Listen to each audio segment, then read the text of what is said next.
Hello guys, आज हम आपकी बताने वाले कि ऑफिस में एक्सेल पर क्या क्या कम होते हैं और कैसे होता है। इसलिए बने रहें वीडियो के लास्ट तक और चैनल को सब्सक्राइब करना ना भूलें।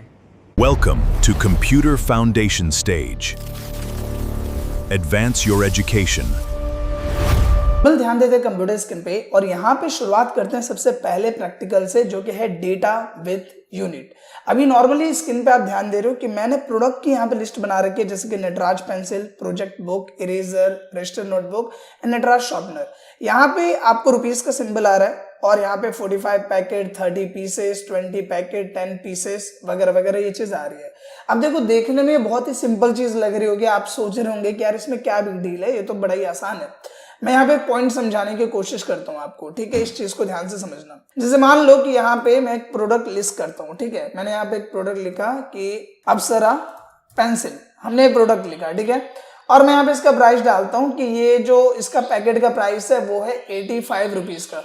मैं टैप करता हूँ, दूसरे वाले सेल में जाता हूँ, बात आती है क्वांटिटी की। तो मैंने यहाँ पे लिखा कि मुझे 300 यहाँ पे पीसेस मैंने इसके लिए हैं, या 300 पैकेट्स मैंने इसके लिए हैं। अब अभी यहाँ पे बाय डिफॉल्ट पैकेट लिख के आ रहा है, ठीक है। मैं इसको यहाँ पे हटा रहा हूँ, मैं इसे नॉर्मल कर रहा हूँ, क्योंकि जो चीज मैंने की है मुझे वो समझाना है आपको।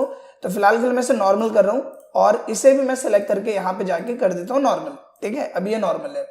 अब यहाँ पे मैं आता हूँ और मैं यहाँ पे लिख देता हूँ पीसेस, ठीक है। मैंने ये पीसेस या फिर पैकेट जो है वो मैं मैनुअल लिख देता हूँ यहाँ पे, ठीक है। हम दूसरे वाले सेल में मैंने क्या इक्वल, और मैं इसको सेलेक्ट करता हूँ क्योंकि एक पैकेट का जो रेट है वो हमने यहाँ पे लिखा और हमने इसको मल्टीप्लाई कर दिया जितने भी नंबर ऑफ पैकेट हमने यहाँ पे लिया है। तो मैंने यहाँ पे मल्टीप्लाई का सिंबल दिया और मैंने इसको सिलेक्ट करके एंटर प्रेस किया। तो यहाँ पे क्या ये एरर मैसेज दे रहा मुझे हैश वैल्यू का। अब देखो, जो लोग स्टोर या फिर इन्वेंट्री टाइप रिलेटेड प्लेसेस पे वर्क करते हैं उनके लिए इसकी नीड पड़ती है, उनको ऐसा काम करना पड़ता है, ठीक है, जिसमें पैकेट, पीसेस, ये सब चीजें मेंशन करनी होती है। होता क्या है कि देखो यहाँ पे 85 है जो कि क्या है डिजिट, 300 क्या है डिजिट, लेकिन मैंने यहाँ पे क्या लिख दिया है, अल्फाबेट लिख दिया है। ये जो पी के टी है वो क्या है, अल्फाबेट है। तो अल्फाबेट और नंबर को तो हम आपस में मल्टीप्लाई नहीं कर सकते। जैसे मैं ये चीज काट दूंगा, आप देखो यहाँ पे प्रॉपर आंसर आपको मिल जाएगा। लेकिन मैं क्या चाह रहा हूं कि ये जो पैकेट, पीसेस है वो भी मुझे मेंशन करना है, तभी तो प्रॉपर तरीके से डेटा मेंटेन होगा। तो इसके लिए क्या करते हैं, सबसे पहले मैं यहीं पे समझा देता हूं आपको। मैं इसे कर देता हूं नॉर्मल, ठीक है। मैंने यहाँ पे नॉर्मल किया।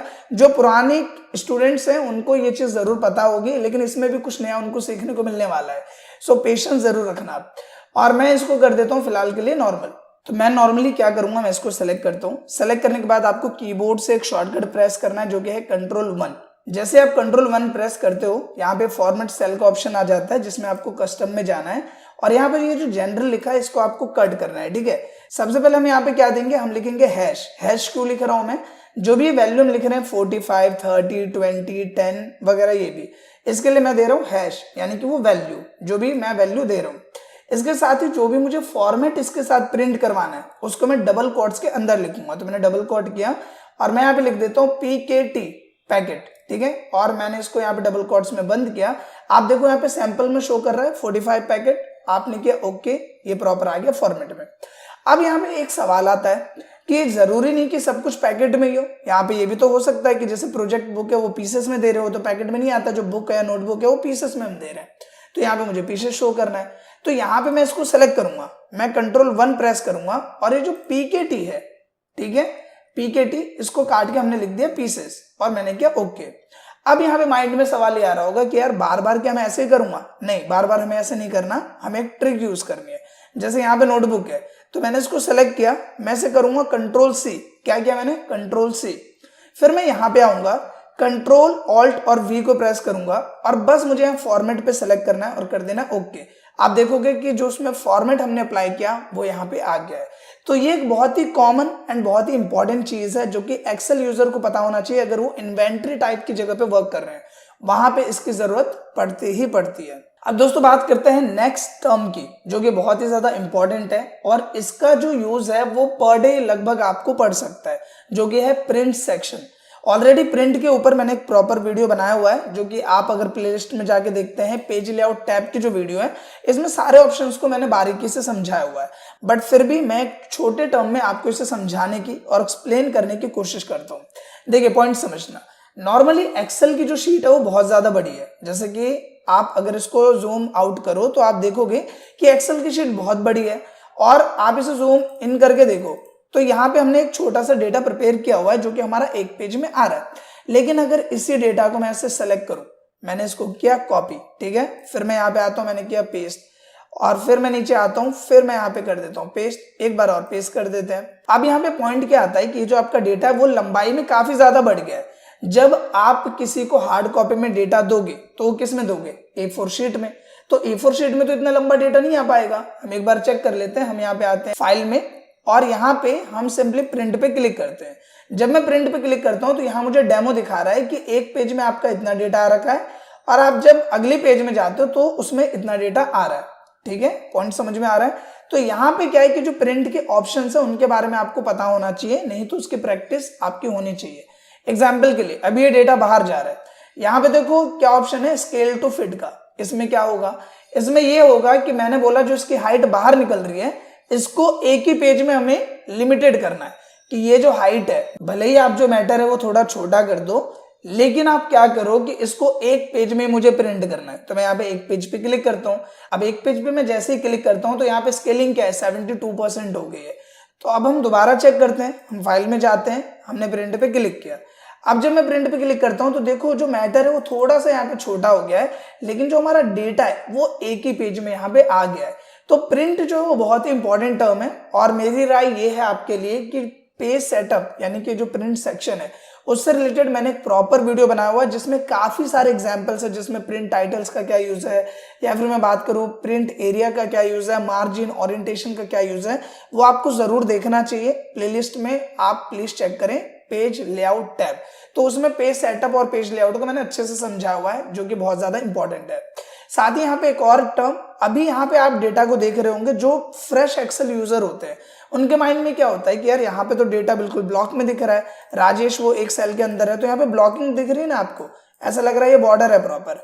लेकिन होगा क्या कि जब आप फाइल में जाके इसको प्रिंट पे यहाँ पे क्लिक करते हो तो आप क्या देखते हो कि यहाँ पे कोई भी बॉर्डर नहीं आ रहा। मैं इसे थोड़ा सा यहाँ पे बड़ा करके दिखाता हूँ आपको, आप यहाँ पे नोटिस करो कि यहाँ पे कुछ भी बॉर्डर में नहीं आ रहा, मतलब कि बॉर्डर में जो आना चाहिए, जैसे भाई यहाँ पे हमें दिख रहा है प्रॉपर बॉर्डर में, वैसा वहां नहीं दिख रहा।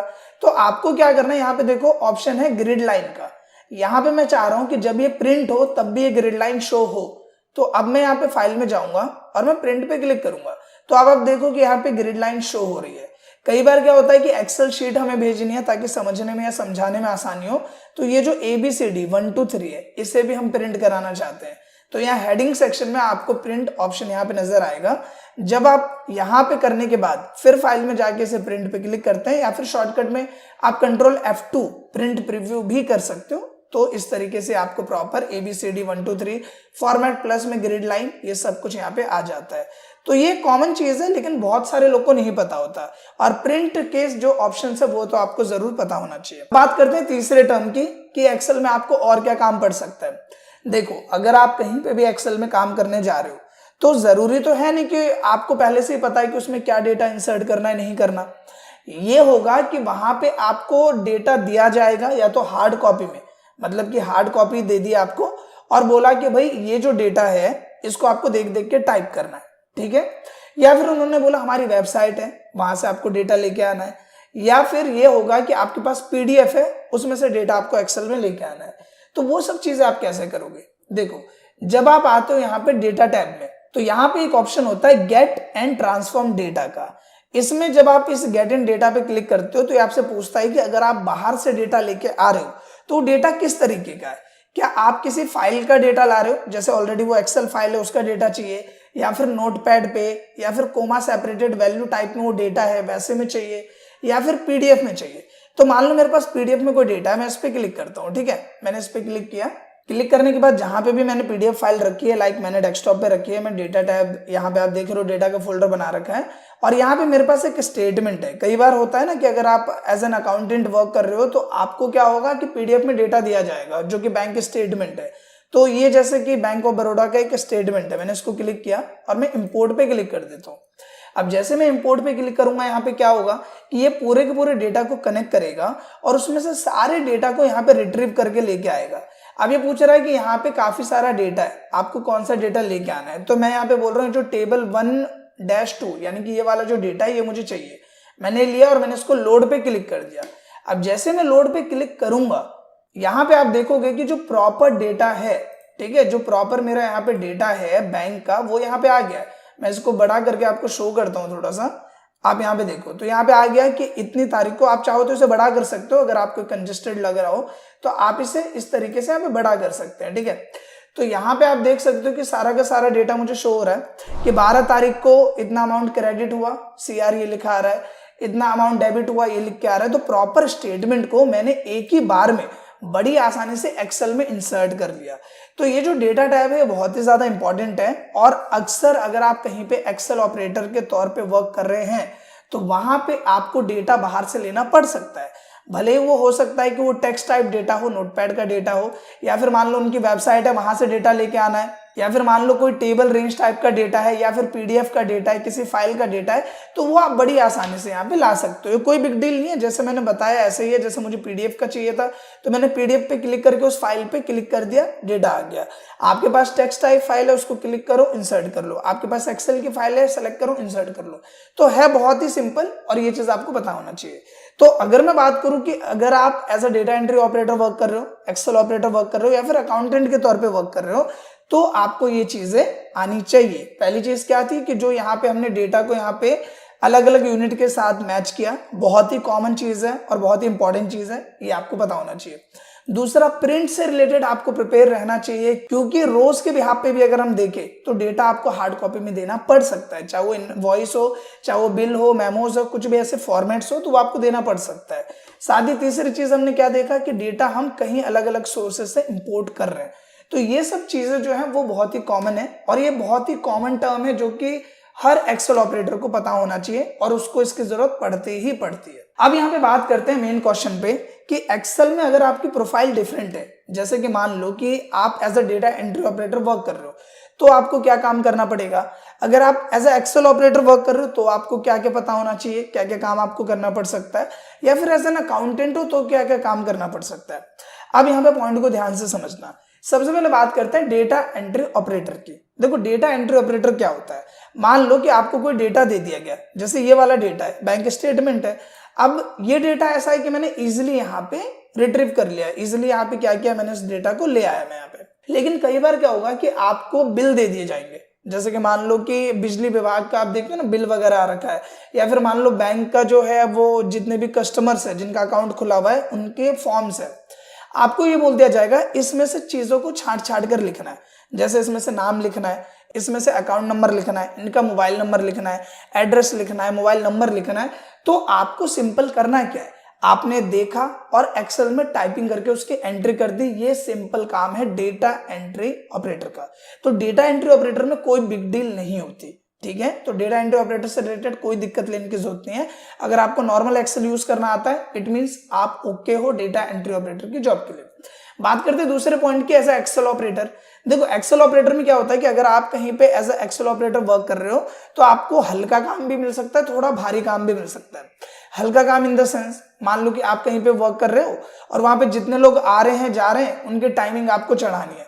जैसे मान लो कि यहाँ पे मैंने टाइम लिख दिया, यहाँ पे मैंने क्या किया, उनका नाम लिख दिया, यहाँ पे मैंने पर्पस लिख दिया कि वो आए किस लिए हैं, इंटरव्यू देने आए हैं, मीटिंग करने आए हैं, या क्वायरी करने आए हैं, किस लिए आए, और साथ ही मैंने उनका एग्जिट टाइम लिख दिया। तो इस तरीके से भी आपको मैनेज करना पड़ सकता है। हो सकता है आप कहीं पे काम करते हो जो कैफे है, तो वहां पे जितने लोग खाने पीने आए हैं, क्या ऑर्डर किया, क्या लिया, कितना बिल बना, वो रिकॉर्ड आपको मेंटेन करना है। तो वैसा काम भी हो सकता है।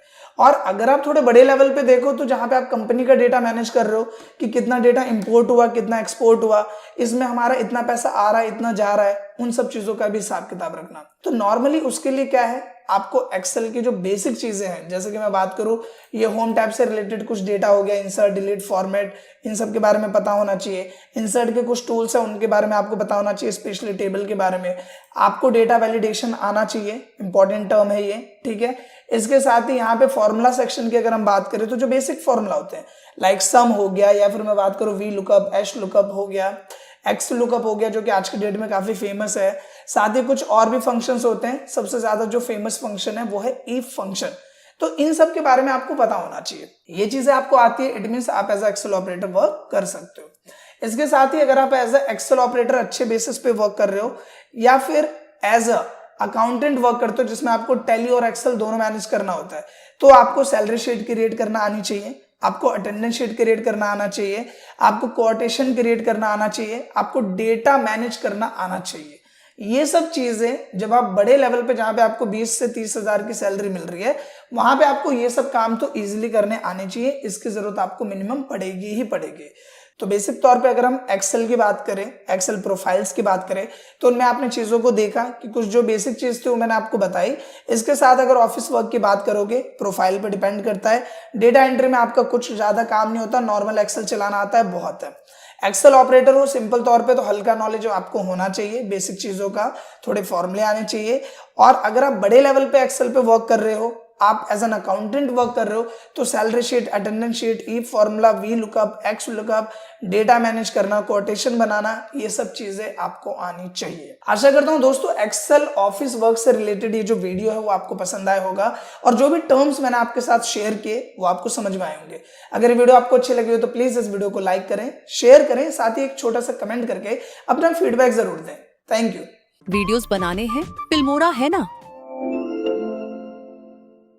वीडियोस बनाने हैं फिल्मोरा है ना।